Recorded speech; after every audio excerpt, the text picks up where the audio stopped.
नमस्कार, मैं डॉक्टर अर्चना Chauhan, assistant professor चित्रकला विभाग SST PC PG college Roorkee Haridwar Uttarakhand. आप सभी का आपके अपने YouTube चैनल EduRain में तहे दिल से स्वागत व अभिनंदन करती हूँ। आपके प्यार व साथ के द्वारा ही EduRain से 1000 सब्सक्राइबर जुड़ चुके हैं, इसलिए आप सभी का बहुत बहुत धन्यवाद और आगे भी आपका प्यार ऐसे ही हमें मिलता रहेगा। इसी उम्मीद के साथ आज फिर हम नई वीडियो अपने मोटो के साथ लेकर आए हैं कि हम विश्व की सबसे प्राचीन संस्कृति के संवाहक हैं। आज अपनी नई वीडियो में मैं आपको प्रागैतिहासिक कला के बारे में जानकारी दूंगी। वीडियो को अंत तक जरूर देखें। प्रागैतिहासिक काल। चित्रकला का विकास भी मनुष्य के विकास के साथ हुआ। प्रस्तरकालीन चित्र अवशेष यूरोप, अफ्रीका, भारत, ऑस्ट्रेलिया आदि अनेक भूभागों से प्राप्त हुए हैं।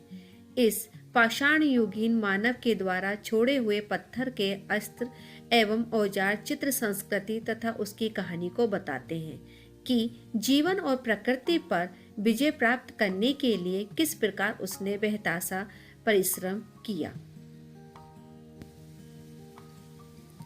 भारत में प्रागैतिहासिक चित्रों की खोज। प्राचीन मानव के आदिकालीन अवशेष भारत के गुजरात तथा मध्य प्रदेश तक सीमित हैं, किंतु नवीन खोजों के आधार पर संपूर्ण भारत में अनेकानेक केंद्र मिले हैं। स्पेन और फ्रांस के प्रागैतिहासिक चित्रों की प्रथम शोध लगभग एक दशक के बाद से ही भारत में भी शिला चित्रों की उपलब्धि का प्रारंभ हो गया। भारत के प्रागैतिहासिक चित्रों की शोध करने वाले विद्वानों में Carlyle, Cockburn, Alan Brandick, D.H. Gordon, Leonardo Adam, Percy Brown, Panchanan Mishra, Manoranjan Ghosh, बांकड़कर व राधाकांत आदि प्रमुख रहे। हजारों वर्षों की कला विधि में जल तरंगों के समान पहले इस प्रस्तर काल को 3 भागों में बांट सकते हैं। नंबर 1, पुरातन प्रस्तर युग। इस युग में आदि मानव प्रकृति निर्मित गुफाओं में रहता था। वे किसी भी प्रकार की भवन संरचना या आर्थिक उत्पादन से भिन्न था। वे केवल पत्थर, हड्डी, लकड़ी के मोटे औजार बनाता था।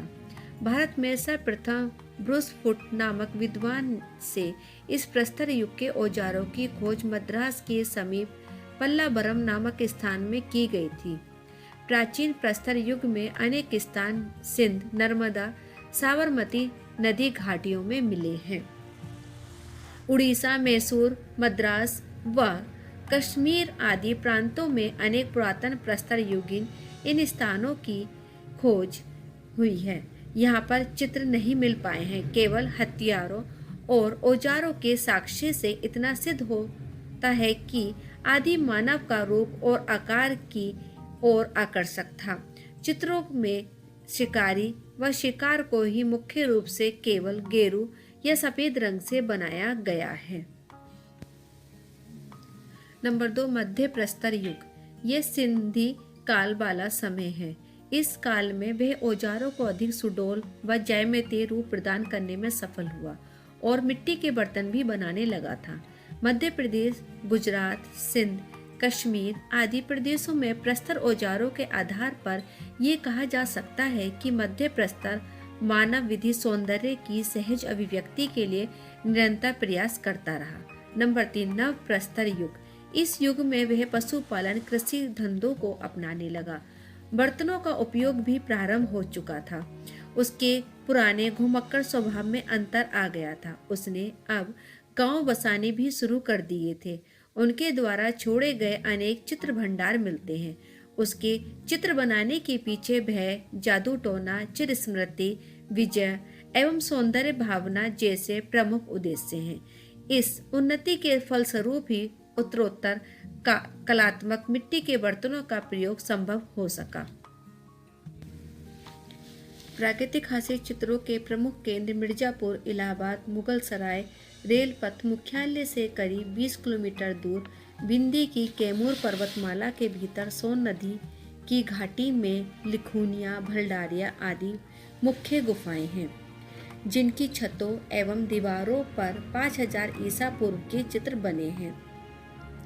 लिखुनिया दरी एक छोटी पहाड़ी गरई नदी के किनारे स्थित है।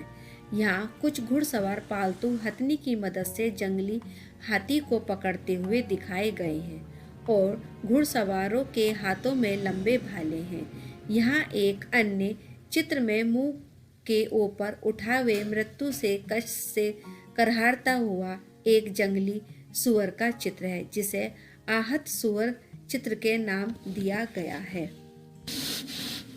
इसी क्षेत्र में दोहरी नामक स्थान की एक दरी में एक आदमी हाथ में जलती हुई मशाल लिए हुए बाघ का सामना कर रहा है। यहाँ पीले, काले, लाल, सफेद रंगों का प्रयोग किया गया है। यहाँ गेंडे के शिकार का भी चित्र अंकित है, जिसमें भाला लिए हुए मानव आकृति को पैरों की ओर से पीठ तक प्रहार करते हुए दिखाया गया है। लिखुनिया गुफा में शावर के आखेट का दृश्य है, जिसमें शिकारी के हाथ में भाले का कांटेदार चित्र अंकित किया गया है। यहीं पर बारासिंगा के आखेट के दो दृश्य भी गहरे कत्थई रंग से चित्रित हैं। भीमबेटका भोपाल से 40 मीटर दूर दक्षिण में भीमबेटका नाम की एक पहाड़ी स्थित है। यह स्थान होशंगाबाद से भोपाल की ओर जाने वाली रेल पथ बरखेड़ा एवं अब्दुल्लागंज स्टेशनों के बीच मियाँपुर नामक एक छोटा सा आदिवासी गांव है और उसके 2 किलोमीटर दूर दक्षिण में भीमबेटका की एक पहाड़ी है, जो अपनी ऊंचाई के कारण कई किलोमीटर दूर से दिखाई देती है। यहाँ 500 के करीब गुफाएं हैं। यहाँ प्राचीन आदिम चित्रों के 2 स्पष्ट स्तर दिखाई देते हैं। पहले स्तर में हिरन, बारासिंगा, सुअर, रीछ, भैंसे आदि जानवरों को स्वतंत्र रूप से चित्रित किया गया है। दूसरे स्तर पर मानव को जानवरों के साथ अंतरंग है। शिकारी व खेतीहर आदिम का एक पूरा दृश्य 500 गुफाओं में बिखरी अद्भुत चित्र सामग्री के माध्यम से होता है। चित्रों में लाल, काले व सफेद रंगों का प्रयोग हुआ है। भीमबेटका में हिरन का पीछा करते हुए भैंसा व ग्राम्य जीव। होशंगाबाद यहाँ पर आजमगढ़ एक प्रमुख स्थान है। यहाँ जंगली भैंसे तथा हाथी का चित्र मिला है। यहाँ पर कुछ घुड़सवार के दल पर का भी चित्र है। इस चित्र में रेखाओं की पुनरावृत्ति से घोड़ों की आकृति में अद्भुत गति का आभास होता है। छलांग लगाते हुए बारासिंगा का एक अन्य सुंदर चित्र है, जो घेरी पृष्ठभूमि पर पीली रेखाओं से उकेरा गया है। यहाँ मानव आकृतियों में गति है। होशंगाबाद के सब प्रसिद्ध चित्र में विधि प्रकार पशु योद्धा अश्वरोही अंकित है।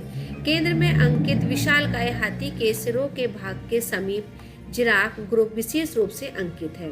होशंगाबाद में शिलाश्रेय नंबर 10 में हाथी के ठीक सामने गहरे कत्थई रंग में अंकित एक दीर्घ भैंसे का चित्र है। सींग विशालकाय बनाए गए हैं, जिससे भैंसे की भयावहता का ज्ञान होता है। यह चित्र अत्यंत सुंदर है।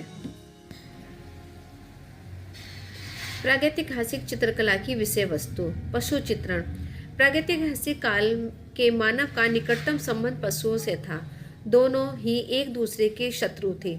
पशुओं के डर के कारण और अपनी भूख को पशुओं के मांस से मिटाने के कारण उस जंगली मनुष्य के मस्तिष्क में पशुओं का ध्यान सदैव बना रहता था। इसी कारण उसके चित्रों में भैंसा, सुअर, हाथी, गैंडा, चीता, नीलगाय, हिरन, बारासिंगा आदि का चित्रण हुआ है।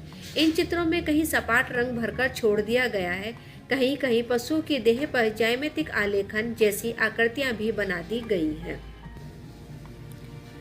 शिकार तथा नृत्य। आदि मानव की दिनचर्या में शिकार प्रमुख क्रिया थी, अतः चित्रों में शिकार किया जाता था।